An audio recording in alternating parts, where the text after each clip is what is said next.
Hello everyone, I am Aarti. Welcome to my YouTube channel Aarti English classes. और अगर आप channel पे नए हैं तो चैनल को सब्सक्राइब करना मत भूलिएगा। और जैसे कि आप देख सकते हैं कि आज हम करने वाले हैं poem from the 9th class syllabus, that is the lake isle of Innisfree, that is written by Y B. Yeats. इनका पूरा नाम था विलियम बटलर यीस्ट। ठीक है, तो ये जो पोएम है, देखिए इस पोएम में पोएट ने अपनी डिज़ायर को शो किया है कि वो इनिस्फेयर एक्चुअली एक जगह का नाम है जहाँ पे पोएट का चाइल्डहुड सारा का सारा वहीं पे गुजरा है। और उनके जो गुड मेमोरीज है वो आज भी उनके माइंड में एज इट इज़ फ्रेश बनी हुई है।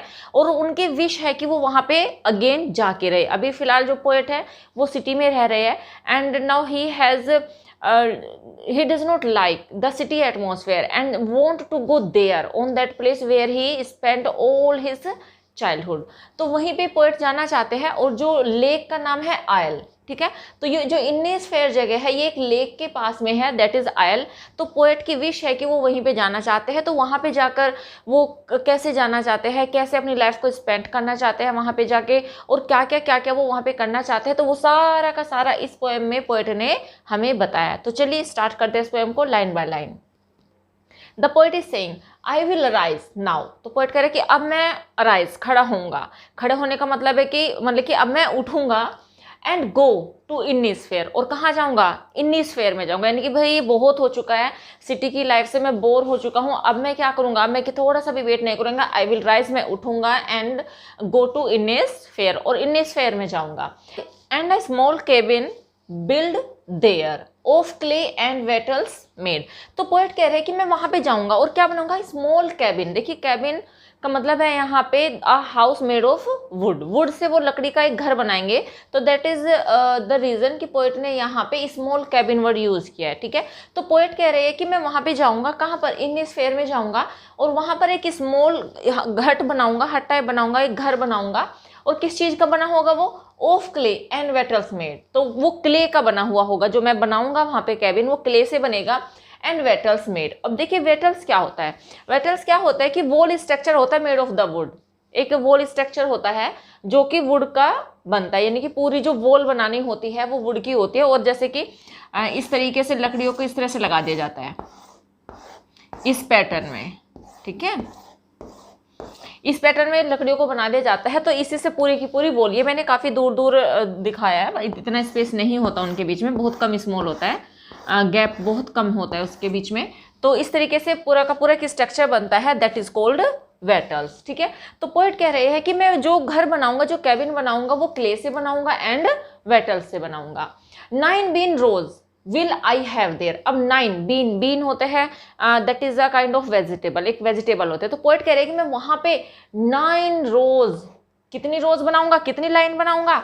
मैं 9 रोज बनाऊंगा वहां पे बीन्स की। अब देखिए ऐसा तो नहीं है कि पोएट केवल बीन्स ही वहां पे उगाएंगे, नहीं। तो पोएट का कहने का मतलब है कि वो खुद ही ग्रो करेंगे वेजिटेबल्स को वहां पर। और कितनी लाइन्स में ग्रो करेंगे? 9 लाइन्स में। ठीक है, तो मैं वहां पे 9 रोज बनाऊंगा जिसमें मैं वेजिटेबल्स उगाऊंगा। विल आई हैव देयर, यानी कि मैं वहां पे ये बनाऊंगा क्या? 9 bean rows. A hive for honey bee. और कह रहे हैं कि वहां पे एक छत्ता भी होगा।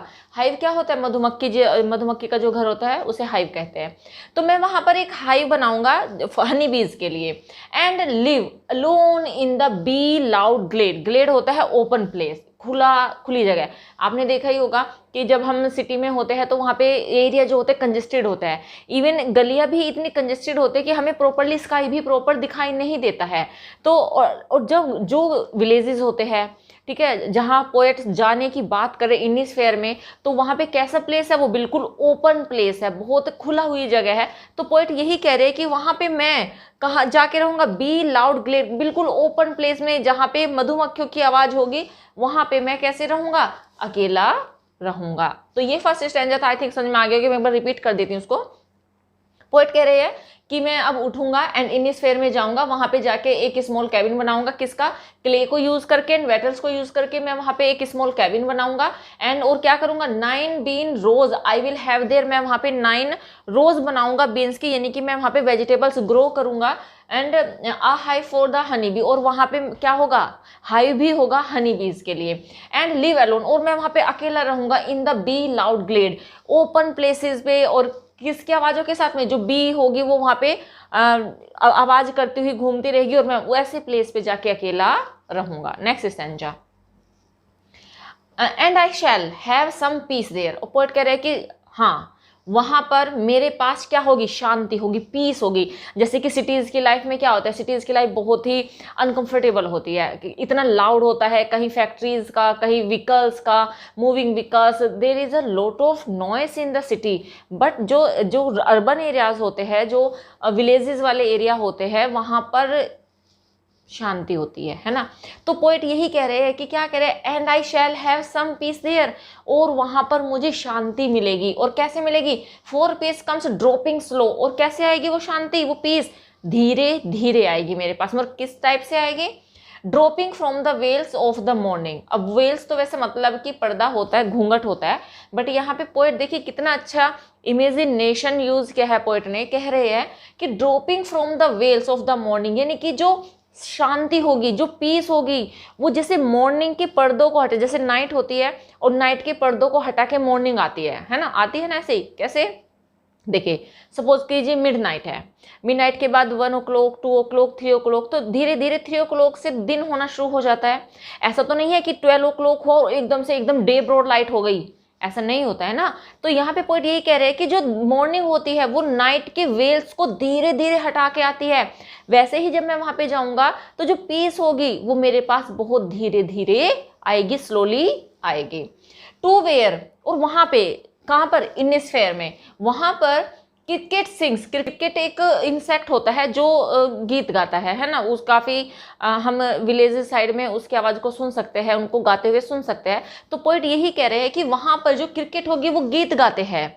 तो पोएट अभी भी इनिस्फेयर के बारे में सोच रहे हैं और सोच रहे हैं कि वहाँ पे क्या क्या होता है। क्या क्या होता है कि वहाँ पे जो शांति होती है वो बिल्कुल धीरे धीरे आएगी, जैसे कि रात के पर्दों को हटा के मॉर्निंग आती है, तो शांति भी धीरे धीरे आएगी वहाँ पर। और जहाँ पर क्या करते, क्रिकेट गीत गाते हैं, there Midnights all are glimmer. और वहाँ की जो मिडनाइट्स होती है, कैसी होती है वो?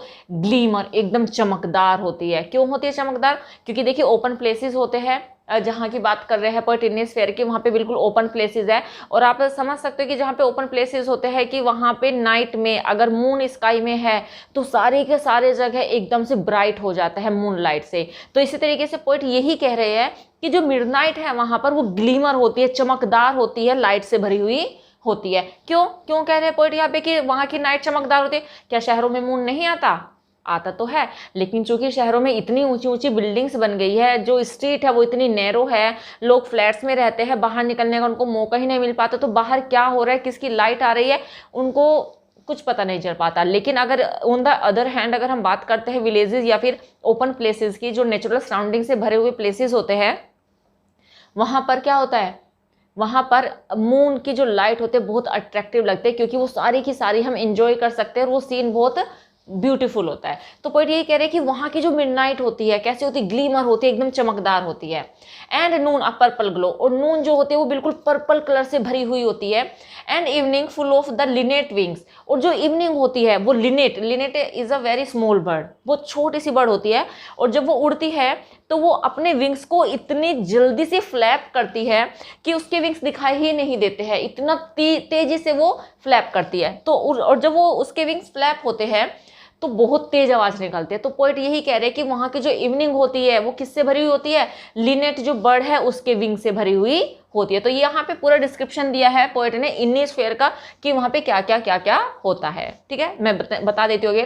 तो पोएट कह रहे हैं कि वहाँ पे जो पीस होती है धीरे धीरे आती है, आएगी। जब मैं वहाँ पे जाके रहूँगा तो पीस धीरे धीरे आएगी। और उसके बाद क्या होगा? वहाँ के जिस तरह से रात क्या होती है? अंधेरे के पर्दों को हटा के धीरे धीरे आती है, वैसे पीस भी वहाँ पे कैसे आएगी? धीरे धीरे आएगी मॉर्निंग में। एंड टू वेयर क्रिकेट सिंग, और वहाँ पे क्रिकेट सिंग करते रहते हैं, गीत गाते रहते हैं। मिडनाइट्स ऑल अ ग्लीमर, रात बिल्कुल ग्लीम होती है, एकदम चमकदार होती है, चांदनी से भरी हुई होती है। And Noon a purple glow, और वहाँ पे जो नून होती है एकदम पर्पल होती है। और जो इवनिंग होती है वो लिनेट बर्ड्स के विंग्स से बिल्कुल भरी हुई होती है। तो ये 2 स्टैंजा थे। अब हम इसका तीसरा स्टैंजा देख लेते हैं। चलिए इसका लास्ट स्टैंजा देखते हैं। I will arise and go now. तो देखिए इस वाले स्टेंजा में पोएट ने बताया है कि जो इनिस्फेयर जगह है वो उनके माइंड में उसकी जो याद है, उसकी जो मेमोरीज है इतनी रिफ्रेश है कि जहाँ पे भी वो होते हैं उन्हें केवल उसी की याद आती रहती है। ठीक है, तो देखिए I will arise and go now. अब पोएट कह रहे हैं कि भाई अब मैं उठूंगा एंड क्या करूंगा, मैं जाऊंगा, because I have been fed up from the city life. मैं सिटी की लाइफ से फेड अप हो गया हूँ और अब मैं उठूंगा और जाऊंगा। For always night and day, और मैं वहीं पर सारे दिन सारी रातें मैं अपनी वहीं पे स्पेंड करूंगा।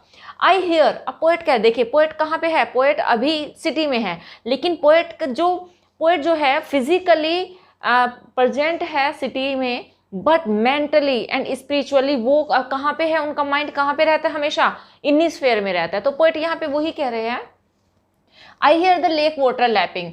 मैं सुनता हूँ, यानी कि मैं जहाँ कहीं भी होता हूँ, वेदर मैं सिटी में रह रहा हूँ बट मैं जहाँ कहीं भी होता हूँ मैं लेक के वाटर की लैपिंग को सुनता हूँ। लैपिंग होता है पानी के उछलने से जो आवाज़ आती है, लैपिंग होता है उछलना, तो पानी के उछलने की जो आवाज़ है मैं वो सुनता हूँ। विद लो साउंड, कैसी आवाज़ होती है, वो बिल्कुल स्लो होती है, बहुत धीमी सी आवाज़ होती है। बाय द शोर, जो कि किनारे पर होती है, यानी ठीक है। वाइल आई, देखिए क्या होता है कि जैसे कि लेक है कोई, तो पानी आता है, शोर, शोर होता है किनारा, जो बैंक होता है लेक का, ठीक है, शोर। तो जो पानी है वो शोर पे आता है, टकराता है और क्या करता है, लैप करता है, ऊपर की ओर उठता है। तो मैं सुन सकता हूँ, यानी कि किनारे से टकराकर, लेक के किनारे से टकराकर जब पानी लैप करता है तो उससे जो लो साउंड पैदा होती है वो मुझे अभी भी सुनाई देती है। और while I stand and on the road, और कब सुनाई देती है वो, वाइल, जब आई स्टैंड, मैं खड़ा रहता हूँ, ऑन द रोडवे, रोड के किनारे पर, जब भी मैं किसी रोडवे पे खड़ा होता हूँ तो मुझे वो आवाज़ आज भी सुनाई देती है। और ऑन द पेमेंट ग्रे, और कहाँ पर, यहाँ एक तो रोडवे साइड पे एंड पेमेंट ग्रे। तो देखिए पेमेंट ग्रे क्या होता है, आपने देखा होगा कि जो मेन रोड होती है उससे हटके, यानी कि उसी से लगती हुई एक थोड़ी सी ऊंची होती है जहाँ पे लोग चलते हैं, वो व्हीकल्स के लिए नहीं होती, वो पैदल चलने वाले लोगों के लिए होते हैं, तो दैट इज कॉल्ड पेवमेंट्स। तो पोएट कह रहे हैं कि जब भी मैं कभी रोडवे पे होता हूँ या फिर किसी पेमेंट ग्रे पर होता हूँ तो मुझे लेक के किनारे से टकराकर पानी की लैपिंग की जो धीमी धीमी आवाज होती है वो आज भी सुनाई देती है। आई हियर इट, मैं उनको सुनता हूँ।